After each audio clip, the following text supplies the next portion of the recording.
ከኢራኗ ጥንታዊት ከተማ ከአስፋሃን ግዛት አንድ ለምድራችን ስጋት የሆነ ሴራን የሚያበስር ሁነት ዝግጅት እያደረገ ይገኛል። በዚያ በምስራቁ ዓለም እጅግ ጥንታዊ የሚባሉ የአይሁድ ማህበረሰቦች በሚገኙበትና እስከ ዛሬም ድረስ አልየሁድያ ተብሎ በሚጠራው ሰፈር ውስጥ ከ1400 ዓመታት በፊት ረሱል ሰለላሁ ዐለይሂ ወሰለም የተናገሩለት አስፈሪ ምስጢር ምድርን እያናወጠ ይገኛል። ረሱል ሰለላሁ ዐለይሂ ወሰለም እንዲህ ብለዋል። ደጃልን ከአስፋሃን አይሁዶች መካከል 70,000 ሰዎች ይከተሉታል። ሁሉም ጠያሊሳ አልያም ጥምጣም የለበሱ ናቸው። ሰደቀላሁል ዐዚም። ረሱል ሰለላሁ ዐለይሂ ወሰለም የገለጹት ይህ ሰራዊት ልክ ለዘመናት በጥንቃቄ የተዘጋጀ ጦር ይመስላል። ታዲያ ዛሬ የአይሁዶች መንደር ተብላ በምትታወቀው በዚች አስፋሃን ምድር የደጃል መውጣት የመጀመሪያው ትዕይንት ይሆን? ምናልባት በምናባችን ውስን ጥያቄዎች ሊመላለሱ ይችላሉ። አሁን የነቢ ሰለላሁ ዐለይሂ ወሰለም ትንቢት እውን ሊሆንበት በሚችልበት ዘመን ላይ ነን። ዛሬ በኢራንና በጽዮናዊው መንግሥት መካከል ያለው ፍጥጫ የመጨረሻው ዘመን መጀመሪያ አንዱ ምዕራፍ ይሆን? ለቂያማ ዕለት እውን ተቃርበናልን?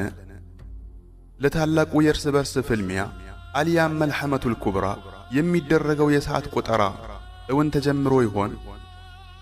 ከዚች በኢራን ከምትገኘው የደጃል መንደር የቂያማ ምልክት የመጀመሪያው ምዕራፍ ይጻፍ ይሆን?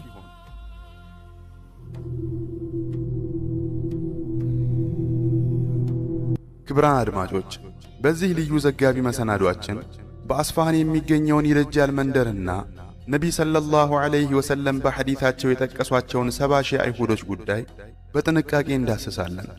ያለፈውን ከአሁኑ ትንቢቱን ደግሞ ከእውነታው ጋር እያመሳከርን ቆይታችንን የምናደርግ ይሆናል።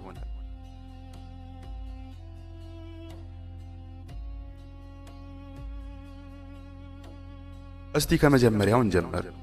ኢማም አሕመድ በሙስነዳቸው በይሐቂና ጠበራኒ እንደዘገቡትና የሐዲት ሊቃውንት ትክክለኛነቱን እንዳረጋገጡት ነቢይ ሰለላሁ ዐለይሂ ወሰለም እንዲህ ብለዋል።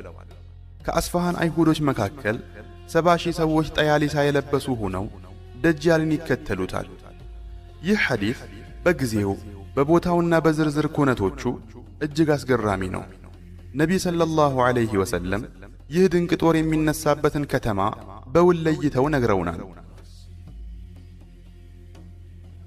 እሷም ዛሬ ከኢራን ታላላቅ ከተሞች አንዷ የሆነችው አስፋሃን ናት። ተከታዮቹ አይሁዶች መሆናቸውን ቁጥራቸውም 70,000 መሆኑን አልፎ ተርፎም አለባበሳቸውን ጠያሊሳ መሆኑን በዝርዝር አስቀምጠውታል። ጠያሊሳ ማለት የጠይለሳን ብዙ ቁጥር ሲሆን ትርጉሙም የአይሁድ የሃይማኖት አባቶችና ፋርሳውያን የሚለብሱት ልዩ ጥምጣም ወይም ካባ ማለት ነው።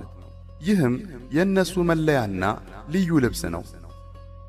ይህ ሐዲት አስፋሃንን ከደጃል ጋር የሚያገናኝ ዋነኛ መረጃ ሲሆን በከተማዋ የሚኖሩት 70,000 አይሁዶችም ደጃል ሲወጣ መጀመሪያ ከሚከተሉት ዋነኛ ሰራዊቶቹ መካከል እንደሚሆኑ ይጠቁመናል።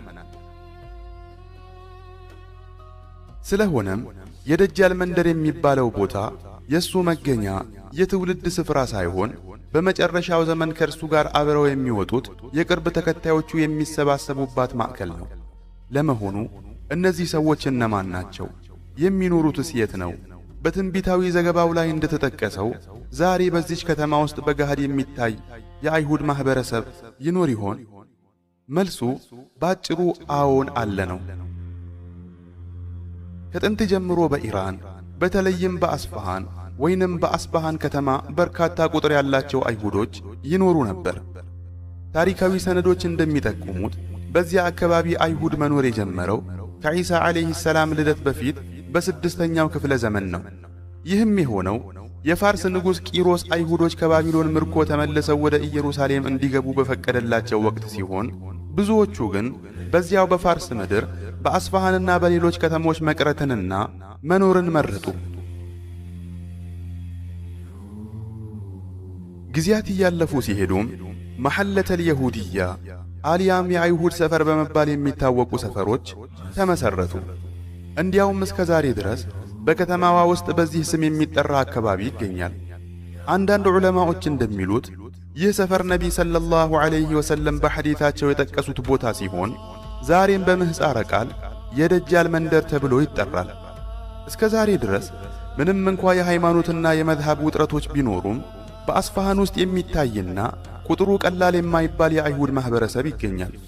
የቀድሞ የኢራን የባህል ሚኒስተር በአንድ ወቅት እንደገለጹት ኢራን በእስልምናው ዓለም ውስጥ ትልቁን የአይሁድ ማህበረሰብ የምታስተናግድ ሀገር ነች። ከነዚህም ውስጥ ከግማሽ በላይ የሚሆኑት በዋና ከተማዋ ቴህራን ሲኖሩ፣ ሁለተኛዋ ትልቅ የአይሁድ መኖሪያ ከተማ ግን አስፋሃን ነች። የሁዳን ወይም የአይሁዶች መንደር ተብሎ የሚጠራው ሰፈር ዛሬም ድረስ በነበረበት ያለ ሲሆን የአይሁድ እምነት ሥርዓቶችም በግልጽ ይከናወኑበታል። በዚያች ከተማ ውስጥ በኢራን መንግሥት ዕውቅና የተሰጣቸው ምኵራቦችና የአይሁድ ትምህርት ቤቶችም ይገኛሉ። ምናልባትም ይህ ጥያቄ በምናባችን ውል ሊል ይችላል። ለመሆኑ እነዚህ ሰዎች ደጃልን ለምን ይከተሉታል? ለዚህ ጥያቄ ምላሽ ለማግኘት በተበረዘው የአይሁድ እምነት ውስጥ ወደሚገኘው የሚጠበቀው መድኃኒት አልያም መሲሕ ጽንሰ ሐሳብ መመለስ ይኖርብናል።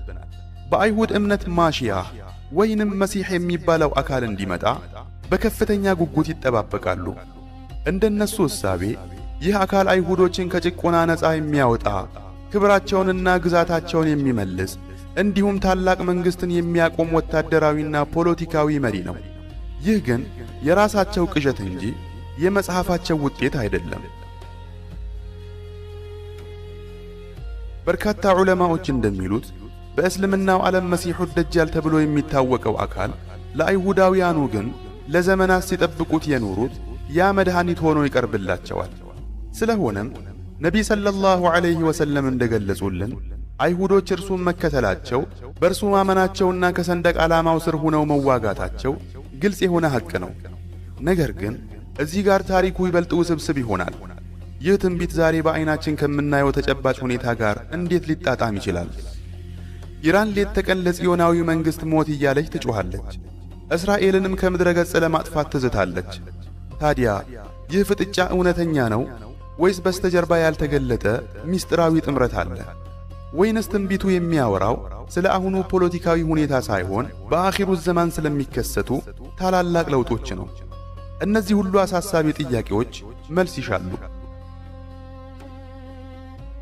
በተለይም ራሷን የጽዮናዊው ጠላት አድርጋ በምትገልጸው ኢስላማዊት ሪፐብሊክ ውስጥ የአስፋሃን አይሁዶች ሰፊ የሃይማኖት መብት ተሰጥቷቸው መኖራቸውን ስናስተውል ጥያቄው ይበልጥ ይበረታል። ዛሬ በመካከለኛው ምስራቅ የምናየው እልህ አስጨራሽ ፍጥጫ፣ በተለይም በኢራንና በእስራኤል መካከል ያለው ግጭት፣ እንዲሁም በኢራቅ፣ በሶሪያ፣ በየመንና በሊባኖስ የሚታዩት ውጥንቅጦች ሁሉም በአኺሩ ዘማን ትንቢታዊ መረጃዎች ውስጥ የሚካተቱ ናቸው። ረሱልም ሰለላሁ ዐለይሂ ወሰለም በሰሒሕ ሐዲታቸው እንዲህ ብለዋል። ሕዝቦቼ ሆይ የፋርስና የሮም ሀብት ክምችቶች በቁጥጥራችሁ ስር በዋሉ ጊዜ ምን አይነት ሕዝቦች ትሆናላችሁ? ይህን ጊዜ ሰሓባው ዓብዱራሕማን ኢብኑ ዐውፍ አላህ እንደ ሻወን ሆናለን ሲሉ መለሱ። ረሱልም ሰለላሁ ዐለይሂ ወሰለም ወይስ ከዚያ ውጪ ትፎካከራላችሁ፣ ከዚያም ትቀናናላችሁ፣ ከዚያም ትቃረናላችሁ፣ ከዚያም ትጠላላላችሁ፣ ከዚያም ወደ ተሰደዱ ከተሞች ዘንድ ትሄዱና አንዳችሁ የአንዳችሁን አንገት ትመታታላችሁ፣ እርስ በርስም ትበላላላችሁ ብለው መለሱለት።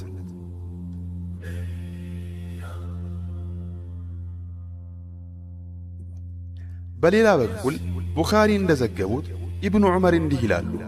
ነቢይ ሰለላሁ ዐለይሂ ወሰለም ኹጥባ ለማድረግ ቆሙና ወደ ዓኢሻ ረዲየላሁ ዐንሃ መኖሪያ አቅጣጫ ወደ ምስራቅ በእጃቸው እየጠቆሙ ፊትናው ያለው እዚህ ነው በማለት የሸይጣን ቀንድ ከሚበቅልበት አቅጣጫ መሆኑን 3 ጊዜ ተናገሩ።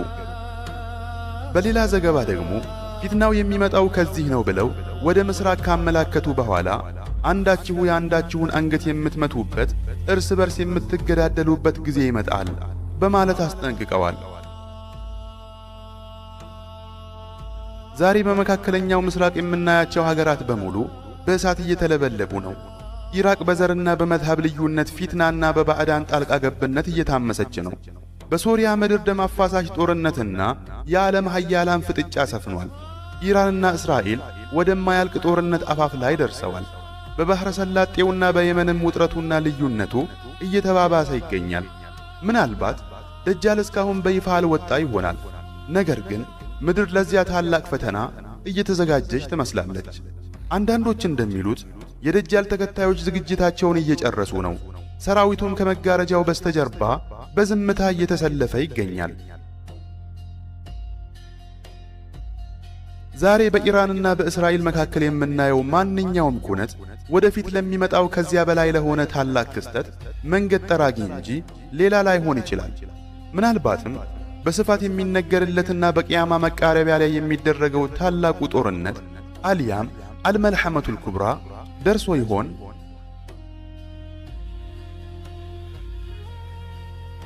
እርግጥ ነው አሁን የምንለውም ሆነ ወደፊት የሚከሰተው ማንኛውም ነገር በአላህ ዕውቀትና ውሳኔ ብቻ የሚፈጸም ነው። ይህንን ፍጥጫ ከዚህ ቀደም ከነበሩት ቀጠናዊ ግጭቶች ልዩ የሚያደርገው አንድ መሠረታዊ ጉዳይ አለ። አንዳንዱ ወገን ራሱን ለመለኮታዊ ተልእኮ የታጫሁ አድርጎ መቁጠሩ ነው።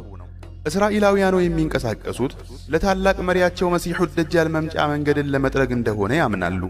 ከቂያማ በፊት ይከሰታል ተብሎ የሚጠበቀው ጦርነት ከተቀሰቀሰ ይህ ሁኔታ የሚቀጥለውን ጦርነት የእምነት ጦርነቶች መነሻ ያደርገዋል። ይህ ጦርነት ከነዚህ ሦስት ውጤቶች ወደ አንዱ ሊያመራ ይችላል። አንደኛ፣ የአንደኛው ወገን ድንገተኛ መፈራረስ። ይህም በመካከለኛው ምስራቅ አጠቃላይ ለውጥ እንዲመጣ በር ይከፍታል። ሁለተኛ፣ መጠነ ሰፊ የሆነ የኒውክለር ወይም የተለመደ ጦርነት። ይህም የዓለምን ኃያላን መንግስታት ወደ ጦርነቱ ውስጥ የሚጎትት ታላቅ ጥፋት ሊሆን ይችላል። ሦስተኛ፣ የመጨረሻው ዘመን ትንቢቶች እውን መሆን። ይህም ስለ ታላቁ ጦርነት አልያም መልሐመቱል ኩብራ ከሮማውያን በስተጀርባ ስላለው ጠላትና ስለ ቤተል መቅዲስ ወረራ